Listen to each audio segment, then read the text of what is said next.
Hello friends, ఎలా ఉన్నారు? సాధించడం కష్టమంటే సాధ్యం కానిదని కాదు. గెలవడానికి మరికొంచెం కష్టపడాలని అర్థం. దారిలో పడిపోతే ఎవరూ చూడకుండా లేచి నిలబడాలి. జీవితంలో పడిపోతే అందరూ చూసేలా లేచి నిలబడాలి. ఒక మంచి అవకాశాన్ని కోల్పోయినప్పుడు నీ కంటిని నీటితో నింపొద్దు. ఎందుకంటే అవి మరో మంచి అవకాశాన్ని గుర్తించలేకపోవచ్చు. పరిస్థితులు అనేవి భయస్థులను ఆడిస్తాయి. ధైర్యవంతులు చెప్పినట్లు ఆడతాయి. నీ చుట్టూ ఉన్న వాళ్ళ స్థాయి మారితే నిన్ను మర్చిపోతారేమో. నువ్వు నీలానే ఉండాలి. స్థానం మారినా, స్థాయి మారినా అదే వ్యక్తిత్వం అంటే. విజయం సాధించాలంటే నీ తెలివి పాదరసంలా ఉండాలి. వేగం చిరుతపులిలా ఉండాలి. ధైర్యం వరదలా ఉండాలి. గెలుపు చెప్పుకునేలా ఉండాలి. చిన్న చిన్న మాటల్లో ఆనందాన్ని వెతకటం అలవాటు చేసుకోండి. ఎందుకంటే పెద్ద పెద్ద మాటలు లైఫ్లో చాలా అరుదుగా చోటు చేసుకుంటాయి. ఒత్తిడి లేని జీవితం కావాలంటే ఇతరులతో నిన్ను నువ్వు పోల్చుకోవడం మానుకొని వాస్తవాలను అంగీకరిస్తూ ముందుకెళ్ళాలి. ఎలా బతకాలో తెలియక భయపడకు. ఎందుకంటే గూటి నుండి బయలుదేరిన పక్షికి తెలియదు గింజలు ఎక్కడున్నాయో అని. ఎగురుకుంటూ పోతున్నది కదా. నీ జీవితం కూడా అంతే. ప్రయత్నమే జీవితం. మంచి వాళ్ళ మాటలు సున్నితంగా ఉంటాయి. ముంచే వాళ్ళ మాటలు మధురంగా ఉంటాయి. పలకరించి వదిలేసే పరిచయాల గురించి పట్టించుకోకండి. మనస్ఫూర్తిగా మాట్లాడే పరిచయాలను ఎప్పుడూ మర్చిపోకండి. ఈ లోకంలో మనిషికి మాత్రమే ఉండే ప్రమాదకరమైన మానసిక రోగం ఓర్వలేనితనం.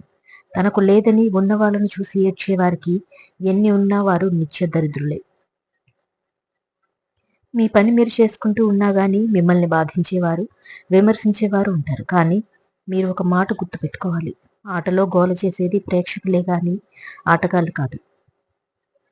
నువ్వు చేసే ప్రతి పనికి నువ్వే బాధ్యత వహించాల్సి ఉంటుంది. అది మంచైనా చెడైనా. ఆకాశం అవకాశం ఎప్పుడు అందంగా అందనట్టుగా ఉంటాయి. వాటిని అందుకునే ప్రయత్నంలో ఆనందం ఉంటుంది. ఈ సొసైటీలో పరిస్థితులను తట్టుకొని నిలబడిన వాళ్ళకంటే తప్పించుకొని తిరుగుతున్న వాళ్ళే ఎక్కువగా ఉన్నారు. తన ఆశయాలకు అనుగుణంగా పనిచేయక మనిషి ముసలివారితో సమానం. రాత రాసి ఉండాలి, గీత గీసి ఉండాలి అంటే కుదరదు. ఏదైనా కష్టపడితేనే వస్తుంది. అది ఆస్తి అయినా సరే, మీరు అనుకున్న లక్ష్యమైనా సరే. జీవితం అనేది పూర్తిగా ఎవరికీ లభించదు. ఏ ఒక్కరిని చూసినా ఏదో ఒక లోపం ఉండి తీరుతుంది. అసంభవం అని ఎవరో చెప్పిన దాన్ని మరెవరో ఎప్పుడో ఒకచోట సాధిస్తూనే ఉంటారు. ఎవరి మీద అంత నమ్మకం పెట్టుకోకండి. ఎందుకంటే ఎవరి జీవితాలు వాళ్ళవి. ఈ రోజుల్లో ఎవరి స్వార్థం వాళ్ళు చూసుకుంటున్నారు. నీకు నువ్వే ఉన్నావని ధైర్యం చెప్పుకోవడమే నిజమైన ధైర్యం. ఎక్కువగా ఎవరి గురించి ఆలోచించకూడదు. అది మనశ్శాంతిని దూరం చేస్తుంది. ఏం జరిగినా అది దైవ నిర్ణయం అని భావించాలి. అప్పుడే మనసు ప్రశాంతంగా ఉంటుంది. తేనె తీయగా ఉంటుందని తేనెటీగల చేత కుట్టించుకోలేరు. అలాగే ప్రేమగా మర్యాదగా మాట్లాడుతున్న వారందరూ మంచివారని నమ్మి మోసపోకూడదు. పదును తగ్గిన భూమిలో పంట పండదు. నమ్మకం లేని మనిషితో బంధం నిలవదు. ఒక బంధం కడవరకు సవ్యంగా కొనసాగాలంటే ఆ బంధం మధ్య ప్రేమ కంటే ఎక్కువగా నమ్మకం ఉండాలి. మీ ఆత్మీయులు అనుకున్న వాళ్ళే నమ్మక ద్రోహులైతే పిరికివారు కుంగిపోతారు. ధైర్యవంతులు వాళ్ళ ముసుగులు తొలగిపోయినందుకు ఆనందపడతారు. గెలిచేందుకు మరింతగా పోరాడతారు. నువ్వంటే ఇష్టం లేదు అని ఎవ్వరూ ప్రత్యేకంగా చెప్పరు. వారి ప్రవర్తనను బట్టి నువ్వే అర్థం చేసుకోవాలి. కష్టమైనా నష్టమైనా నువ్వే దూరం అవ్వాలి.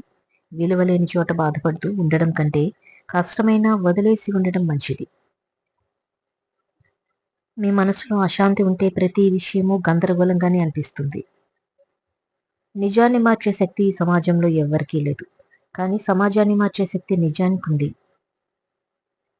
తోటమాలి రోజు నీరు పోస్తాడు, కానీ కాలం వచ్చినప్పుడే ఆ చెట్టు ఫలాలనిస్తుంది. రోజుకు మంచి పని చేస్తూ ఉండండి. సమయం వచ్చినప్పుడు మంచి ఫలితం కనిపిస్తుంది. సాధ్యమైనంత వరకు ఇతరులకు మంచి చేయటానికే ప్రయత్నించు. నువ్వు చేసిన మంచి నీవు కష్టాల్లో ఉన్నప్పుడు తప్పకుండా నిన్ను చేరుతుంది. నేను చెప్పిందల్లా ఒప్పుకోవాలి, నాకు కావలసిన ప్రతిదీ వెంటనే ఇవ్వాలి, నాకు నచ్చినట్టే అందరూ ఉండాలి అని అనుకోవడం మూర్ఖత్వం అవుతుంది. గతంలో జరిగిన దాన్ని ఎప్పటికీ గుర్తుంచుకోండి. అలాగే రేపటి కోసం ఎప్పుడూ కలలు కనండి. కానీ ఈ రోజు మాత్రం ఆనందంగా జీవించండి. కోపం వలన ఒక వ్యక్తి తనని తాను మర్చిపోయి ఆలోచన కోల్పోతారు. దాంతో బుద్ధి కూడా నశిస్తుంది. చివరకు నాశనమవుతారు.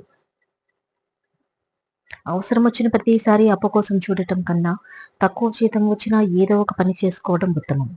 ఆదాయం తక్కువే అయినా ఆత్మాభిమానంతో బ్రతకొచ్చు. ఎదుటివారి కష్టాలను తీర్చగలిగే స్థోమత నీకు లేకున్నా ఇతరులకు ధైర్యం చెప్పే మనసుంటే చాలు. కష్టాల్లో ఉన్న వారికి నిజంగా నువ్వు దేవుడే. పరాజయం అంటే మీరు చేసే పనిని వదిలిపోవడం కాదు. ఆ పనిని మరింత శ్రద్ధగా, పట్టుదలగా చేయమని అర్థం. అమ్మ ఉన్నంత వరకు ఆకలి విలువ తెలియదు. నాన్న ఉన్నంత వరకు బాధ్యత తెలియదు. ఆ ఇద్దరూ లేని రోజున లైఫ్‌ని ఎవరూ పట్టించుకోరు. లైఫ్‌లో ఆ ఇద్దరు చాలా ముఖ్యం. విరిగిన పాలతో చేసిన పదార్థాలకి, బాధతో మనసు చేసిన ఆలోచనకి విలువ ఎక్కువ. నువ్వు కళ్ళతో చూసేది ఒక్కోసారి నిజం కాకపోవచ్చు.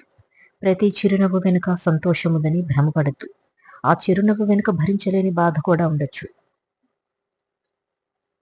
కొంతమంది బంధువులు వేసే మాటలు బాణాలు తగిలిన వ్యక్తి హృదయం గాయాలతో తూట్లు పడుతుంది. నీ కష్టం ఎప్పుడూ ఉండిపోదు. సంతోషం రాక మానదు. కష్టాలను ధైర్యంగా ఎదుర్కో. బాధలను ఓపికగా ఓర్చుకో. సంతోషాలు నిన్ను వెతుక్కుంటూ వస్తాయి. ఓడినప్పుడల్లా మళ్ళీ మళ్ళీ ప్రయత్నించడం వల్ల మీకు విజయానికి సరికొత్త ఆలోచనలు నేర్పుతుంది. నువ్వు ఎవరు ఏమిచ్చినా మనస్ఫూర్తిగా స్వీకరించు. ఇచ్చిన వారిని మనసులో దాచుకో. ఎప్పటికైనా వారికి వడ్డీతో సహా ఇవ్వాలి. అది సహాయమైనా, సహకారమైనా, బాధైనా, నమ్మక ద్రోహమైనా, ప్రేమైనా ఏదీ ఉంచుకోవద్దు. నీ బాధైనా, సంతోషమైనా ఒంటరిగానే అనుభవించడం నేర్చుకో. ఎందుకంటే మీరు సంతోషంగా ఉన్నామని తెలిస్తే బయటికి నవ్వుతూ, లోపల ఓర్వలేని వారు, మీరు బాధలో ఉన్నామని తెలిస్తే బయటికి నటిస్తూ లోపల సంతోషపడేవారు చాలా మంది ఉంటారు.